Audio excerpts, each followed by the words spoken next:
Guys, exchange gift na dali! Ha? Kayo na lang muna. Tara na. G, para makauwi na tayo. Fine. Tara, simulan na natin. I love my manita, Yes, I do. I love my manita. Yes, I do. I love my manita. I don't love my monito, okay? Over my dead body! Hala, Magmamadre lang ako! Uy, okay ka lang? Anong eksena niya? Ay, Bogart. Ikaw nga pala nabunot ko. Eto, sana pahalagan mo na yan, ha? Para hindi ka na ulit mawalan. Oh my gosh. Sakto. Ako din nakabunot sa'yo, Ashley. Para sa'yo. Hala, yung dream bracelet ko sa Pandora? Kamak na yan! Bilis ako! Pandora. Pambura. Correction tape yan. Para di naman puro mali yung mga kinikwento mo tungkol sa akin, sa mga kaibigan mo. Gosh, nala na to ha. Ang hilig mo talaga hindi tumupad sa wishlist, no? Sa bagay. Best friend ko naman yung wish mo. OMG.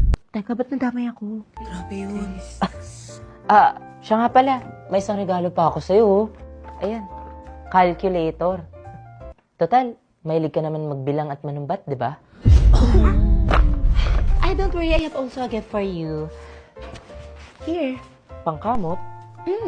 Para kahit papano, mabawas-bawasan naman yung kati-kati mo. Astiga. Exchange gift pa ba to? Exchange naman ng loob. Oh, sa'yo na din pala yung kalendaryo. Para di mo na ulit malimutan yung monthsary nyo ng bestie ko. Ako na naman. Class, masyado na ata kayong generous. Ay, ma'am, okay lang yun, ma'am. Deserve nyo naman to lahat kasi magka-Christmas break na kami. Pasabog. Taga, nakapasok pa ba yun sa budget ng exchange gift? Pasok na pasok, ma'am. Lalo na di Shopee 12/12 sale from December 1 to 15. Ayan na naman siya. May 70% pamaska deals, free shipping with no minimum spend, and may chance ka pa maging milyonaryo pag nanood ka ng Shopee Live! DTI Fair Trade Permit number FTEB 1768856 series of 2023. Ten, dami mo pang Shopee pero di ka bumabayad ng class fund. Bakla, ano na, bumayad ka na, magbabagong taon na, ano na. I'm sorry, I won't be entertaining questions regarding this. Thank you for understanding. Chapter closed. Hoy!